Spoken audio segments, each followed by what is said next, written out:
Hello friends, this is Music Man from his man cave. So here we go again. So the latest Terminator movie has come out, just like a couple of years ago, Man of Steel came out, and oh my goodness, the critics are just hating on this movie. I mean, you would think this movie is the Smurfs or something. Let's talk about the top critics and how somehow the system is a little bit broken because sometimes they get it really, really wrong. Coming at you.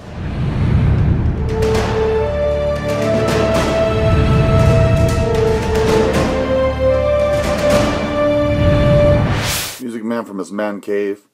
So,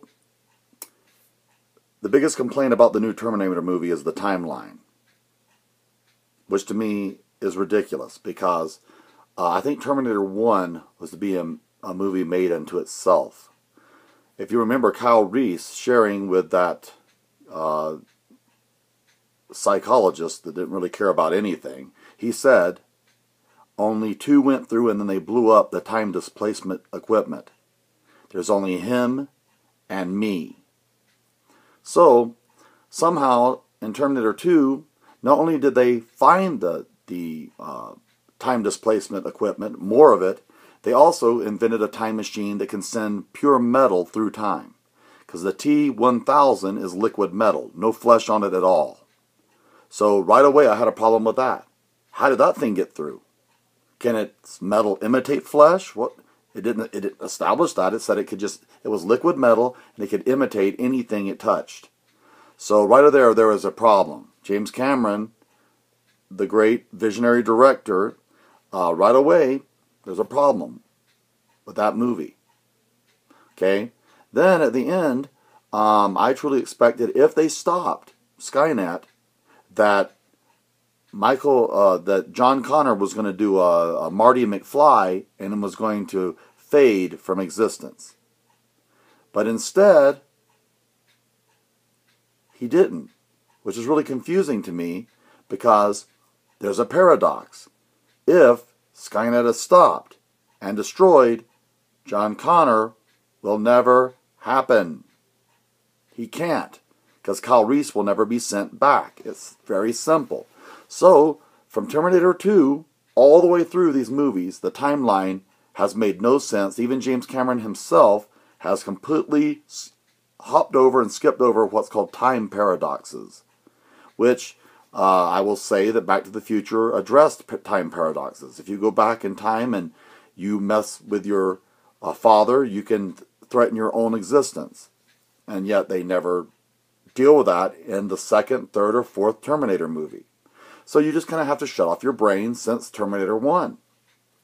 So now they're on an even playing field of the Terminator movies, which are the greats, and which are still a great entertainment.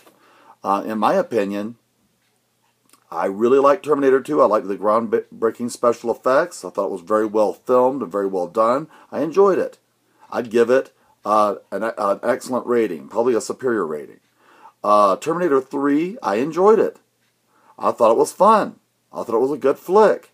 Although I didn't really buy the young man as John Connor. He didn't look anything like the John Connors of the other movies at all. There you go. Here's another movie, and who kind of sold it? Once again, Arnold Schwarzenegger. This is Arnold Schwarzenegger's movies. He did a good job. And so, once again, I enjoyed the movie for what it was. Sci-fi nonsense. The timeline since Terminator 2 had already been kind of brushed over by James Cameron. There is no paradoxes. There is no butterfly effect, so you just have to accept that. Then, here comes along Terminator Salvation. Did I enjoy it? Some of it. But it's the one that made the least amount of sense. I mean, from what Kyle Reese said, the future was to be like robots trying to kill you 24/7. You were underground and they were coming after you with flying aircraft and flying and big machines shooting purple lasers and and just it was absolutely hell on earth.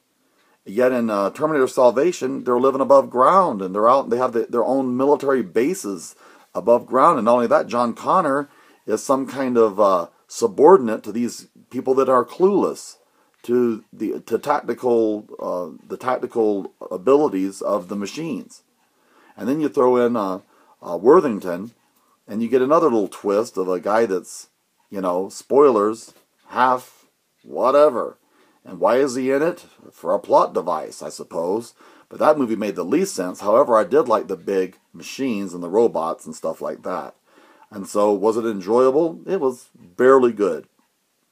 It's the one I think about the least. It's the one I hardly ever watch. Here comes along Terminator Genisys.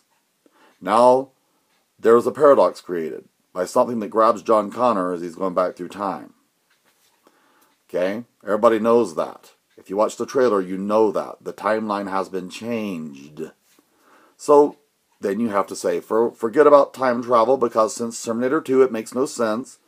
Did my daughter and I that went to the movie together enjoy it? Yes, we did. We really liked Arnold Schwarzenegger as an older Terminator. We really liked Emilia Clarke as Sarah Connor. Then you have John Connor, meh. Then you have Jay Courtney playing Kyle Reese, meh. Michael Biehn owns that role. He did a great job, and he very rarely gets any credit for it at all. Now, here are some movies they say are twice as good as Terminator Genisys. It's getting 27% on Rotten Tomatoes. IMDb is a little more accurate. They're giving it about 70%. That's what I would give it, about a 7 out of 10. That's accurate. I say it's very good. It's a very good movie. I enjoyed it. I'd probably give it a 7.5. So, here's some movies they think is twice as good in the same genre. Let's talk about them. They gave My Super Ex-Girlfriend 40%. Twice what they gave this movie. Let's not even talk about that movie. They think that The Green Lantern with Ryan Reynolds is twice as good as this movie. I'm sorry, I was not entertained even half as much as I was entertained by this movie. And Arnold Schwarzenegger's presence on the screen and Emilia Clarke. Sorry, I just wasn't. This movie was much more entertaining. And a lot of people agree. Terminator 3, the critics gave it 70%. Yet, look this up on Rotten Tomatoes. People don't like it. They give it 38, 48%, something like that. People love this movie. They liked it. They give it about 70%. But the critics give it a 26%.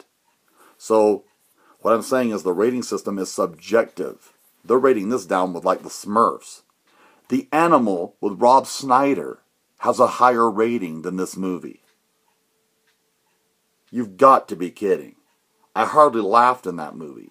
Maybe you're a Rob Schneider fan. He was much funnier in My 50 First Dates than he was in that movie. That movie just was complete, to me, it was just complete nonsense. It's and I just happened to notice that. They're rating this down with the Smurfs. You don't think this is better than the Smurfs? You're kidding me. This is a much better movie than the Smurfs. So what I'm saying is the rating system is subjective. And the top critics, they seem to like things that are perverted or weird or strange. They give those things high ratings. But things that you'd actually enjoy, like this movie, what most people go to for escapism, to eat popcorn, they don't like them. So there's a real disconnect for these high critics. This movie is nonsense. It's not as good as, Brokeback Mountain or some garbage that I want you to watch two cowboys having happy time in a tent. I mean, it's just... The complete rating system is kind of warped, if you ask me. A lot of movies are overrated. Citizen Kane, I've watched it. It's okay. What's so great about it? I guess I have to know who he's parodying. Who this guy's supposed to be. Rosebud? There was nobody in the room to hear it. So how'd they know he said Rosebud? When he dropped the globe and said... See about the problem? So you have to just dismiss that. Nobody heard him say it. So I'll stop my rant. I'm just saying this is top critics looking at him part 2, and they're just hating on this movie. I hope they'll make 2 more. I like the Sarah Connor. I like Arnold Schwarzenegger as Pops, the robot, or the cyborg. I'd like to see 2 more made.